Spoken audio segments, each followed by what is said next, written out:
हिडमा की मौत के बाद सभी के मन में क्या सवाल था? सभी के मन में ये सवाल था कि अब हिडमा के सबसे करीबी साथी और बटालियन नंबर 1 के इंचार्ज देवा का क्या होगा? इस सवाल का जवाब सामने आया 3 जनवरी को, जब हैदराबाद में तेलंगाना पुलिस ने देवा और उसके 20 साथियों के साथ समर्पण का दावा किया। हिडमा की मौत के बाद बस्तर में देवा ही सबसे बड़ा नक्सली कमांडर था। साथ ही उसके पास करीब 150 नक्सल लड़ाकों की टीम थी। ऐसे में देवा से बात करने मेरे साथी संजय ठाकुर और रौनक शिवहरे, मैंने रौनक का नाम रुपेश, क्योंकि रुपेश को भी सरेंडर रौनक नहीं करवाया था, इसलिए रौनक शिवहरे और रुपेश सब सामने आ जाता है। रौनक शिवहरे बस्तर से 600 किलोमीटर दूर तेलंगाना पहुंच गए और रायपुर से करीब 1000 किलोमीटर। हैदराबाद पुलिस की कस्टडी में मौजूद देवा से मेरे दोनों साथियों ने कई मुद्दों पर बातचीत की। नक्सलियों की मिलिट्री टीम के प्रमुख कमांडरों में से एक देवा ने पहली बार कैमरे के सामने आकर इंटरव्यू दिया। इस दौरान देवा ने कुछ बड़े खुलासे भी किए हैं, जो आज विस्तार न्यूज़ पर आप सबसे पहले देखने वाले हैं। सबसे पहले हमारे साथी संजय और रौनक ने देवा के सरेंडर की इनसाइड स्टोरी जानी। देवा किस तरह हैदराबाद पहुंचा, किस तरह छत्तीसगढ़ से बाहर निकला, कितने दिनों तक छत्तीसगढ़ तेलंगाना बॉर्डर पर रहा, इन सभी सवालों का जवाब देवा ने विस्तार न्यूज़ के साथ बातचीत में दिया। सरेंडर को लेकर हमारे सहयोगी संजय ठाकुर ने देवा से जो खास बातचीत की है, सबसे पहले आपको सिलसिलेवार तरीके से सुनाना शुरू करते हैं। सुनिए पहला हिस्सा। पहले तो नमस्कार। आपने समर्पण किया है हैदराबाद में, कैसे हुआ ये सब कुछ, अगर आप बता पाएँ। मई 2025 दिसंबर 29 तारीख में मैं बाहर काम के लिए जा रहा था, 2 बुलोरा से। जाते समय मेरा बुलोरो को पुलिस रोक के चेक किए हैं। वहाँ मेरे को पकड़ लिए हैं, पकड़ के हैदराबाद लाया है। लाके पूछताछ किए हैं 3-4 दिन। वो पूछताछ करने के बाद हम भी, हमारा साथी भी ये सरेंडर करने के लिए हम निर्णय लिए हैं। हम पहले वहाँ से सरेंडर आने के लिए नहीं आए हैं। मैं धोखा में फंस गया। फंसने के बाद मैं हैदराबाद आया हूँ। तो आप कहाँ थे इस बीच लगातार, क्योंकि इस तरह की बातें आ रही थी, आप छत्तीसगढ़ के सीमा के अंदर ही हैं, तो आप छत्तीसगढ़ से क्या पहले ही बाहर निकल गए थे? मैं छत्तीसगढ़ से सितंबर लास्ट में तेलंगाना बॉर्डर में आ गया था। जी, तो उसके बाद से आप लगातार तेलंगाना सीमा के ही आसपास जो है आप मौजूद थे? आओ जी।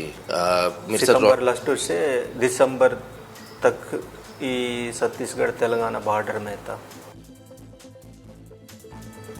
पिछले 2 सालों में जिस तरह से ऑपरेशन चलाया गया है, उसकी वजह से नक्सल संगठन कितना कमज़ोर हो गया है, ये बात किसी से छिपी नहीं है। हमारे सहयोगी रौनक से बातचीत में नक्सल संगठन के बुरे दौर को देवा ने भी स्वीकार किया है और देवा ने नक्सल संगठन क्यों ज्वाइन किया, इसकी भी जानकारी दी। सुनिए। आज की परिस्थितियों को लेकर माओवाद का आंदोलन को आप कैसे देखते हैं? क्या अभी भी माओवाद के आंदोलन से लगता है कि हम इससे कुछ समाज के लिए कुछ बदल पाएंगे? क्या आज की परिस्थितियां ऐसी हैं कि हम सरवाइव कर पाए? माओवादी आंदोलन का परिस्थिति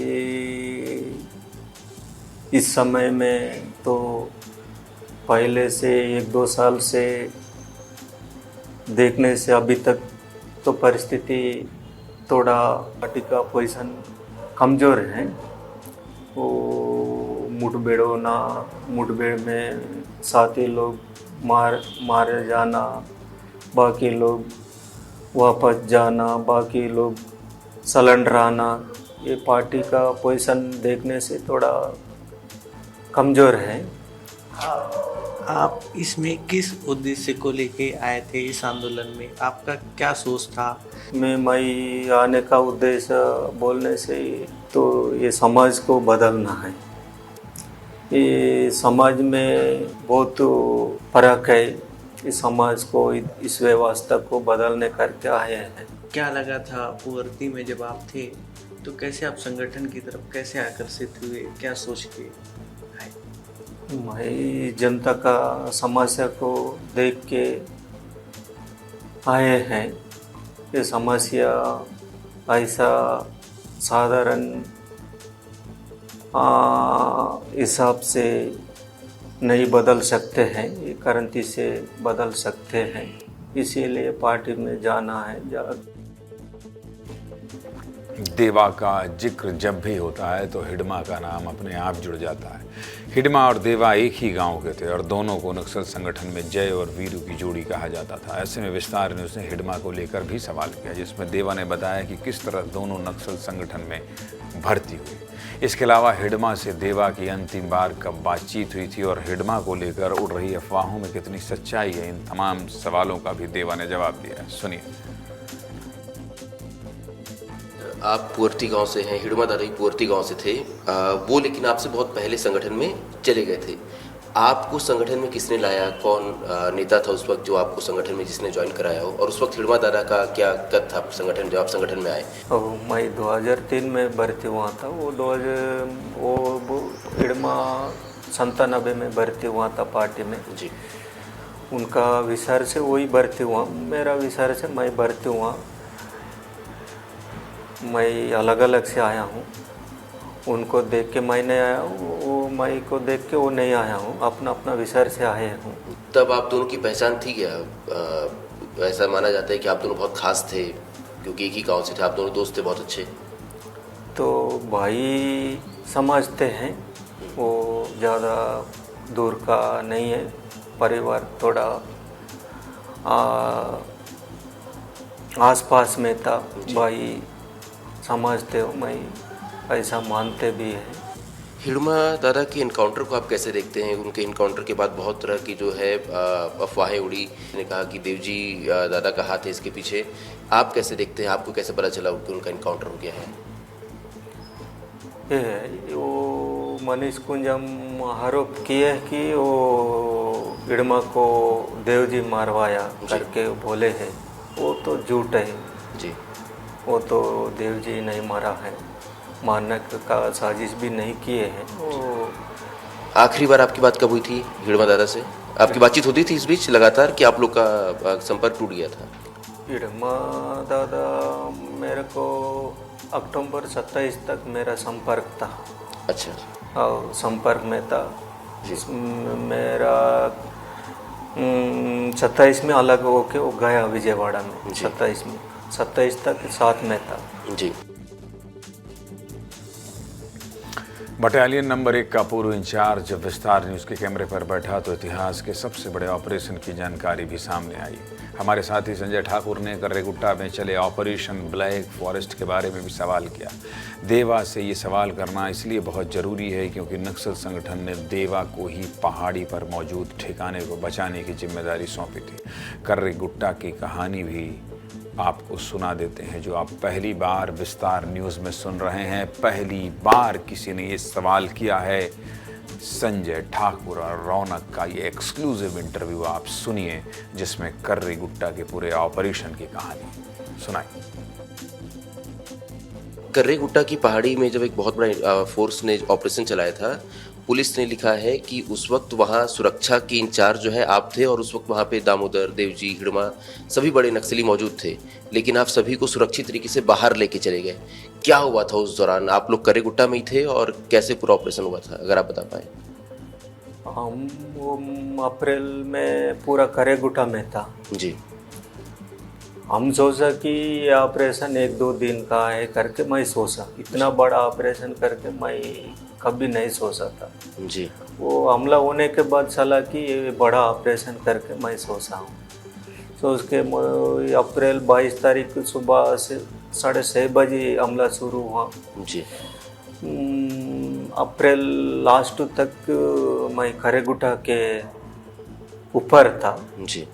वो हमला के समाज के यहाँ नहीं रहना है, ये बहुत लंबा ये हमला है करके मैं वहाँ से धीरे धीरे टीम करके अलग अलग दिशा में चले गए थे जी।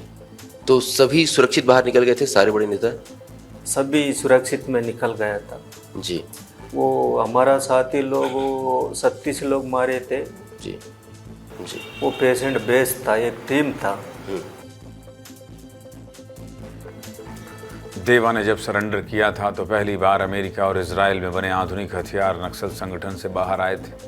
देवा अपने साथ अमेरिका में बनी कोल्ट राइफल और इजराइल में बनी टेवोर राइफल लेकर लौटा था, जिसके बाद सवाल उठने लगे थे क्या नक्सलियों के पास विदेशों से भी हथियार की सप्लाई हो रही है।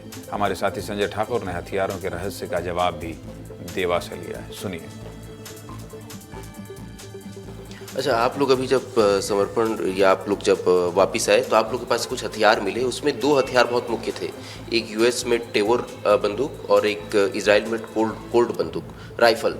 ये दोनों राइफल जो है ये आमतौर पे फोर्सेस तो यूज़ नहीं करती है, ये आप लोग तक कैसे आई?